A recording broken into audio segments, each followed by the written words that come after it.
Live from the campus of Penn State University, this is PSN News. It's Wednesday, December 4th. We have all you need to know about a proposed housing development in State College, as well as more on a unique addition to the Penn State Arboretum. We also have more on important Supreme Court hearings this week, along with weather, sports, entertainment, and an interview. Stay tuned.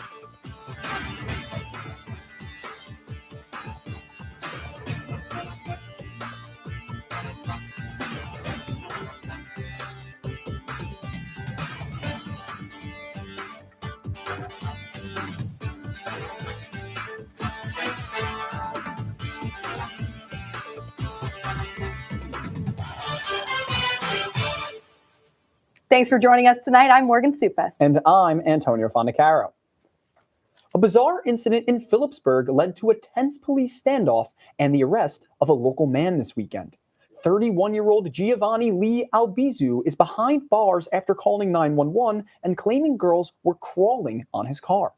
State police responded to Center Street around 1:20 Saturday morning, where they found Albizu barricaded in a garage apartment, allegedly armed and making threats. The standoff forced the closure of State Route 350 for several hours before Albizu was taken into custody without incident. A local judge denied bail, citing public safety concerns. Albizu now faces terroristic threat charges and remains in Center County Prison. State College may be getting new places to live. A new housing development is being proposed, and if passed, would add 142 units onto the market. The development would be built at the Westerly Parkway Plaza, turning the empty buildings into living spaces for students. The proposed housing development also includes the promise of other amenities like a pool and a clubhouse. If the proposal plan is passed, construction is expected to begin in 2026. Penn State has appointed Alyssa M. Wilcox as Vice President for Development and Alumni Relations, effective January 13th, 2025. Wilcox will oversee a $67 million budget and lead nearly 600 staff members in fundraising and alumni engagement. She brings extensive experience from Purdue University and other institutions. Wilcox succeeds O. Richard Bundy III, with David Lieb having served interim. University President Neely Benepundi praised Wilcox's strategic foresight and commitment to advancing Penn State's mission. A moon tree was planted at the Arboretum earlier this week. The American sycamore was grown from a seed that orbited the moon. Penn State was selected along with 300 others to receive a moon tree by NASA. Now the sapling is growing in the Childhood's Gate Children's Garden in the Arboretum. The tree could grow to be up to 100 feet tall. Penn State plans to use cuttings from the tree to create tree offspring in the future and plant them at every Penn State campus. The Arboretum plans to feature the moon tree in next year's Earth Day and Earth Week celebrations. What can students expect outside this week? Student meteorologist Gavin Sandell is live in the studio with this week's forecast. Gavin?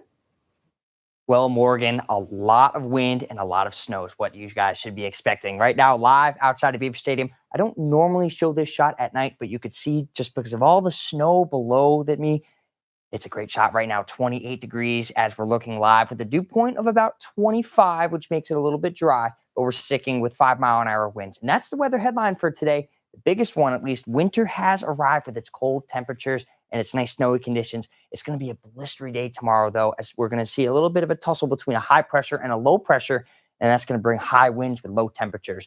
But as we go through the weekend, it's going to be a weekend of change, as we'll see higher temperatures and maybe some rain on tap. And I'll talk about that a little bit later. Here's our current conditions, though, 28 in State College, and we're seeing a smattering of 20s, 30s, and maybe a stray 40 around the state. You could see a lot of snow within the central and western portions of the state. Heading east, though, maybe to the capital region and Philadelphia, it is a little bit warmer, and they're not going to see any snow tonight. And this snow is because of an Alberta Clipper system, which is bringing some brief yet pretty heavy bouts of snow here in State College. We started seeing snow at about 4:30 to 5 o'clock, and it's been snowing relatively consistently since then. And that's really the big player here in the United States. This low pressure system cooped to our north, it'll move out pretty quickly. But this high pressure and what's going to go on between them is what's going to bring our high winds. But the snow in our state is leading up to a lot of winter storm advisories and warnings. The pink with the arrow right here, that's a winter storm warning in Clearfield County and the rest of the Laurels down south. This purple is winter storm advisories, winter weather advisories, especially in the north of Center County, north of State College. These aquamarine blues, that's a lake effect snow advisory for the northwest portions of the state here. And we're also seeing wind alerts. State College and East, they're going to be seeing some pretty strong winds heading into the next couple of days. So here's your future weather. Snow will be expected as we go into about the overnight period tonight. It'll move through and it'll return to more scattered conditions as we go into Thursday morning, though it could still impact any early morning commuters going to Penn State or anywhere else on I-80 or I-99. But as we go through Thursday, the wind will be whipping from the west, and that wind will be coming off of Lake Erie, which means we'll see some lake effect showers. Although I expect because of all the ridges and mountains, they will be trapping moisture west of us. So I think maybe apart from a couple of snow showers, we won't be seeing too much here in State College. And these are the wind speed projections. We're seeing 20s and 30s, and coupled with the 30-degree temperatures below freezing, I expect this not to be a very great day here. If you're walking to classes or walking to and from work, I would expect to dress accordingly because it is going to be a chilly one, factoring in the wind. Though as we go through Thursday and Friday, that wind will start to die off. And really, the lake effect machine will start to keep kicking in as we go into the weekend. But as we go into Sunday, it should remain relatively clear here in State College. Here's our tonight forecast, 26 degrees. We'll have real cohesive snow early, but it'll start to taper off overnight. The winds will be high, but it only will be higher tomorrow. Look at this wind, 20 to 25 miles an hour and gust at 40 to 50 miles an hour with that just 29-degree temperature. So it'll be a cold one and a windy one here tomorrow. It'll change, though, going into the weekend. 28 on Friday, much calmer conditions expected. Saturday will be much the same, but it'll start to warm up going into Sunday to lead into our next system that we might see, bringing rain on Monday and Tuesday, and maybe a clear day on Wednesday, guys. Thanks, Gavin. Now stick around because after the break, Bronwyn Leiber will have the latest news in sports. Stay tuned. Hey, everybody. Thank you for tuning into this edition of Penn State Sports Night.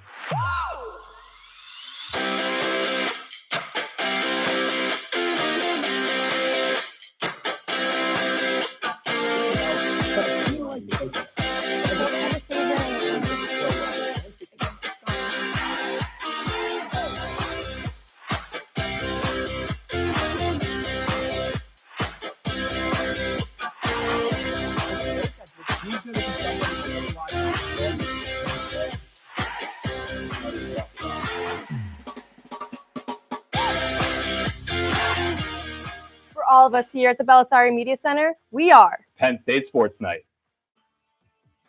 Live from the campus of Penn State University, this is PSN News. Penn State Network News is a student-produced, bi-weekly live news show featuring all student talent. From local and national news to sports, entertainment, weather, and live interviews, we have it all. We also feature student-made packages from across campus. Airing every Monday and Wednesday at 7 p.m. We are PSN News. Be sure to check us out on Twitter and Facebook at PSN News, on Instagram at Penn State Network News, and to subscribe to our YouTube channel at youtube.com/PSN News. Have a good night and stay safe, Penn State. Welcome back to PSN News. I'm Bronwyn Leiber with your sports update. Fresh off a quarterfinal appearance in the 2024 NCAA tournament, the Penn State women's soccer team earned recognition with 3 student athletes being named to the United Soccer Coaches All-Northern Region teams. For the second consecutive year, Penn State placed 3 players on the All-Region list with a first, second, and third team distinction. Caitlin McBean was named first team All-Region after leading the Nittany Lions with 16 goals this season. Meanwhile, Mika Shima received second team honors after a standout season as one of the most decorated defenders in Penn State history. And finally, Jordan Fusco rounded out the group with third team All-Region recognition. The trio played pivotal roles in helping Penn State reach the national quarterfinals for the second consecutive year, guiding the team to its 30th straight NCAA tournament appearance. Wednesday, December 4th through Friday, December 6th marks early signing day for the class of 2025, and Penn State football has already received a partial roster of its own. Within the first day, Penn State landed 20 commits from the class of 2025, including notable names such as Matt Henderson, a 4-star tight end out of Virginia, who ranks as the number 16 tight end nationally, Malachi Goodman, a 4-star out of New Jersey, who ranks as the number 8 interior offensive lineman. And finally, Jabri Wallace Coleman, who ranks as a 4-star recruit and Philadelphia native, ranking as the number 16 running back nationally. And he will be joining Penn State this summer. The WNBA may have accidentally revealed the name of its new Toronto expansion team set to debut in 2026. Fans are buzzing after a screenshot surfaced showing Toronto Tempo listed on the league's official website. While the name hasn't been officially confirmed, many in the women's basketball community are speculating this could be the team's true identity. Despite a possibility that Tempo could stand for temporary, the WNBA isn't commenting, and they prepare to expand to 15 teams, with Toronto and Portland both joining in 2026. Now anticipation builds. All eyes will be on the upcoming Golden State Valkyries expansion draft, scheduled for Friday, December 6th. That's all for your sports update. After the break, Bridget Fitzpatrick has the latest in the world of entertainment, so stay tuned. Hey everybody, thank you for tuning into this edition of Penn State Sports Night.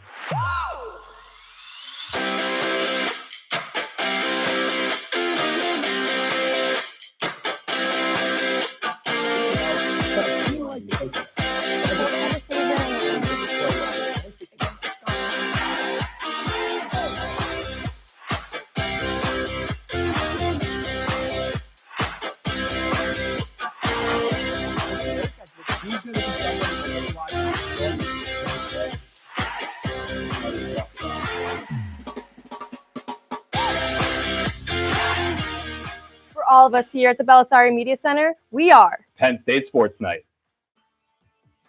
Live from the campus of Penn State University, this is PSN News. Penn State Network News is a student-produced, bi-weekly live news show featuring all student talent. From local and national news to sports, entertainment, weather, and live interviews, we have it all. We also feature student-made packages from across campus. Airing every Monday and Wednesday at 7 p.m. We are PSN News. Be sure to check us out on Twitter and Facebook at PSN News, on Instagram at Penn State Network News, and to subscribe to our YouTube channel at youtube.com/PSN News. Have a good night and stay safe, Penn State. Welcome back to PSN News. I'm Bridget Fitzpatrick with your entertainment update. Looking to get into the Christmas spirit, Charles Dickens' A Christmas Carol is coming to Schwab Auditorium. The Penn State School of Theater and Center Stage invite you to attend the classic holiday performance from December 17th through the 20th. Co-directors Rick Lombardo and David Kirshner have cast professional faculty members, students, and even actors from our community. The evening shows will be held at 7:30 p.m. and all matinee performances at 2 p.m. Ticket prices range from $15 to $28, but non-Penn State arts and architecture students can see it for free by visiting the Arts Ticket Center on December 17th. For additional information, check out the Penn State Center Stage website. Coming soon is another performance you won't want to miss. After an exciting season on Dancing with the Stars, fan favorite and Penn State alum Steven Nedorosik is returning to his alma mater to co-host the special show. Joined by some of the dancers from this season, like Riley Arnold and Alan Burston, Steven and his cast members will appear at the Bryce Jordan Center on January 23rd. Dancing with the Stars Live will debut new choreography and viral dances as seen on TikTok. This stop on their tour is selling out fast, so don't miss your chance to buy a seat on the Ticketmaster website. In national news, Kendrick Lamar and SZA have just announced their co-headlining tour of U.S. stadiums for 2025. After several successful collaborations and award nominations, the stars are hitting the road together for what they're calling the Grand National Tour. This follows Kendrick's surprise album, GNX, which has recently topped the charts with 2024's third biggest streaming week for any album. The pair will kick off the tour April 19th in Minneapolis, stopping in major cities including Philadelphia, LA, and Chicago, before ending in Washington, D.C. on June 18th. Look for additional information regarding their tour through Cash App Visa card presale on December 4th. That's all for your entertainment update. Coming up next, interview anchor Jackson Tortone will be speaking with Tyler McDonald, an executive producer of 46 Live. Stay tuned. Hey everybody, thank you for tuning into this edition of Penn State Sports Night.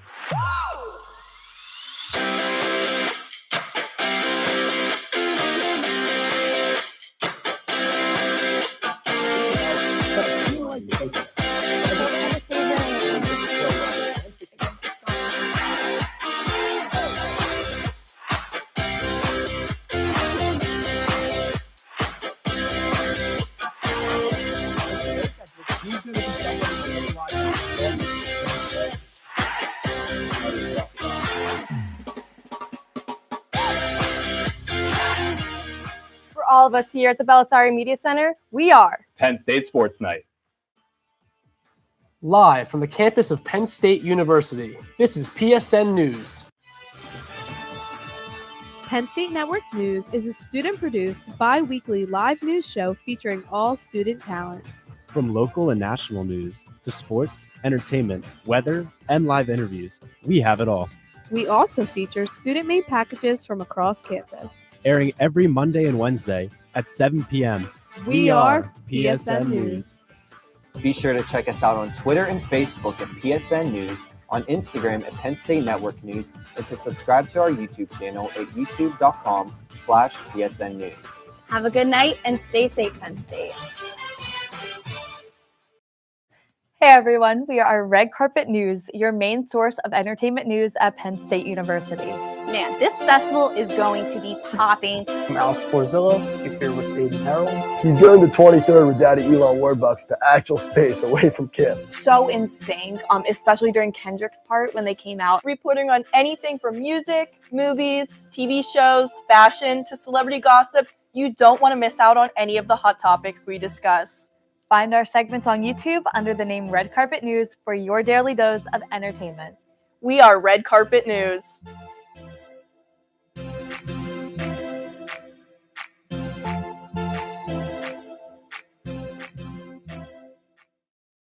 Welcome back to PSN News. I'm Jackson Tortone, and joining me tonight is Tyler McDonald, an executive producer of 46 Live. So Tyler, thank you so much for coming in tonight. Yeah, thank you for having me. I'm happy to be here. Yes. So a couple basic questions to start out. So what is your year and what is your major? So I am a fourth-year telecommunications major. I'm a senior. Mm-hmm. And so could you describe your previous experience you've had with live production, maybe some other productions you're doing right now besides 46 Live? Yeah, so in high school, I did my morning show. I was a director. I was camera operator, audio. I filled a bunch of different studio roles there. But then besides that, once I came to college, 46 Live is really the first thing I'd found, and I have been sticking with it ever since. So that means you've been doing all 4 years, you said? Yes, all 4 years. And so, outside of 46 Live, have you done any other things within the organization PSN TV or any other things that have kind of helped you out with becoming really good at 46 Live? Yeah, so my third year, I joined Comm Agency, and I also joined Penn State Network Television. I'm also the studio producer for At the Desk. Very nice. And so what have you done previously with 46 Live prior to becoming an EP? Yeah, so I joined the package team originally, which is now known as the video team, and that's mostly the post-production team.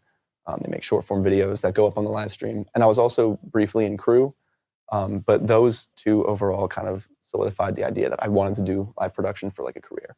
Very nice. And so could you describe the process you went through to become an executive producer? Yes. So last year, my junior year, I applied to be one of the producers for the video team, package team. And through getting to know the executive producers, Georgia, James, and Mackenzie from last year, and then I applied for the executive producer role at the end of last year, and I got it this year. Very nice. And so what have you gained from 46 Live as far as professional aspirations and also the personal relationships you probably developed? Yeah, so I mean, I've gotten to know a lot of people who have gone on to be very successful. And it's overall, I feel like it's just a great experience. It's helped me a lot learn how a control room works, how different things are connected, and overall, just how things are structured in the live production world. Yes, and so what does 46 Live mean to you and to the other people who are involved with it? It's very, very important to me. It's probably the number one thing I take most pride in here at Penn State. I'm just very excited to continue working with everyone else on the team and to create great products continuously. And so obviously when most people think of 46 Live, they think of the Thon coverage, the 46 hours there. But I imagine there's things that get covered before that, leading up to actual Thon event. So could you describe some of the events that happened before that? Yeah, so 46 Live covers 5 different events. We do the Thon 5K in mid-October, and then we do the 100 Days Till Thon event, which is in the Hub in mid-November. And actually this Sunday is the Thon Family Carnival in the Multi-Sport Complex. And then when we come back from break, we've got the Thon Showcase in Schwab, that's mid-January, followed by the Thon Weekend in February. And so what is your favorite event out of those 5 that you like to cover the most? Besides Thon Weekend itself, probably the 5K. I think that was the most fun. It was outdoors. We had coffee. It was a good time. It was a good time, yeah. So kind of building off that, how would you say this year's 46 Live production has been progressing? Overall, it's been going really well. I mean, I think we've got things organized pretty well. We had a couple technical issues, but nothing we couldn't recover from. And I think that's one of the most important things when you're working in the world of live production is you need to be able to problem solve quickly, efficiently, and while staying calm. And I think especially 100 days has really helped me learn and hone that skill. Mm-hmm. And so what would you say your expectations are for February and for the actual 46-hour coverage?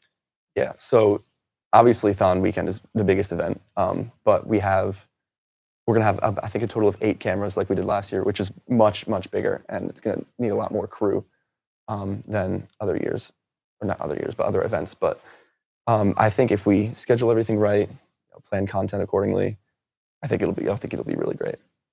Yes, so I know that a lot of people do watch the Thon live stream. So how much do you think that the 46 Live Thon live stream contributes to the notoriety of Thon around the world and around campus? I think it's absolutely crucial, honestly, to the notoriety of Thon around the world. I mean, if you go to Penn State, yeah, you've at least heard of Thon, but especially around the world. I mean, for last year, we had 200,000 unique viewers at some point in 83 different countries. So I think 46 Live is essential to Thon's outreach for getting all around the world. We had 200,000. That's about 4 times as many undergraduate students, or total students Penn State has. So that is a lot of people in 83 different countries. I mean, that's something that's very far outreaching. Yeah, so but I think that's incredible. It makes me a little nervous, but I know it's nothing we can't handle as a team. Of course, good mindset. So I want to ask one final question. So what is your overall favorite part about being involved with 46 Live? I really like getting to know all the different people, all of my producers, and learning what kind of skills everyone has, where they came from, what kind of things they like, and really learning to capitalize on all of those skills. Well, thank you so much for coming in, Tyler. Yeah. Because coming up next, Antonio Morgan will have the latest news from across the nation. Stay tuned. Hey, everybody. Thank you for tuning into this edition of Penn State Sports Night.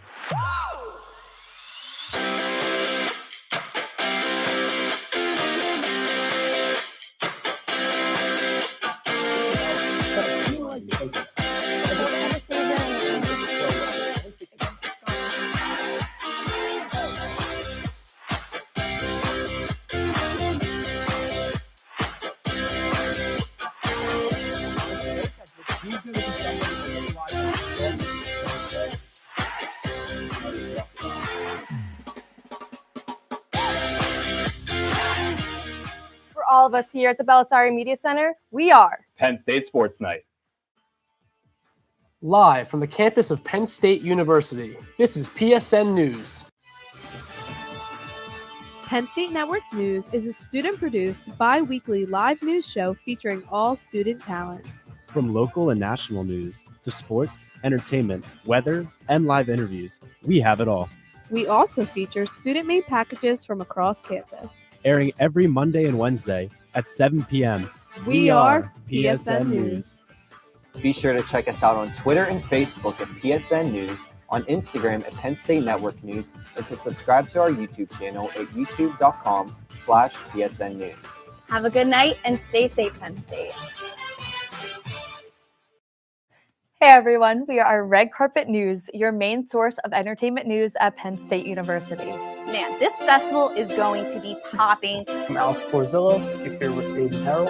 He's going to 23rd with Daddy Elon Warbucks to actual space away from Kim. So in sync, especially during Kendrick's part when they came out, reporting on anything from music, movies, TV shows, fashion, to celebrity gossip. You don't want to miss out on any of the hot topics we discuss. Find our segments on YouTube under the name Red Carpet News for your daily dose of entertainment. We are Red Carpet News.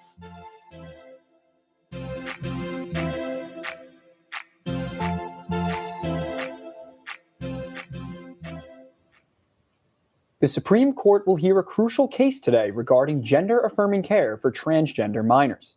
The case challenges a Tennessee law banning puberty blockers and hormone therapy for transgender youth. Half of U.S. states have similar laws, and advocates warn that upholding the ban could lead to further restrictions, even for adults. The Biden administration argues the law violates equal protection rights, while Tennessee claims it protects minors from unproven treatments. A decision is expected by June. The Supreme Court heard arguments Monday on a case surrounding flavored vapes and e-cigarettes. Manufacturers are suing the Food and Drug Administration over the rejection of applications for certain flavors. These flavors included peachy strawberry and cookies and cream. The FDA says they've rejected these flavors because they would entice children and that flavors like these encourage kids to start smoking. The manufacturer argued that the FDA was not clear on what was needed for the applications. A decision is expected by the end of June. 3 climbers from the US and Canada are missing on New Zealand's tallest peak, Aoraki, also known as Mount Cook. Americans Kurt Blair and Carlos Romero, both certified alpine guides, and a Canadian climber whose name is withheld, failed to return from their summit attempt. The search began Monday after they missed their flight out. Severe weather has temporarily halted search efforts, but they are expected to resume Thursday. Officials are working with U.S. and Canadian embassies to support the families. Aoraki is known for its challenging terrain and has seen over 240 climbing-related deaths since the 20th century. UnitedHealthcare CEO was fatally shot this morning in New York.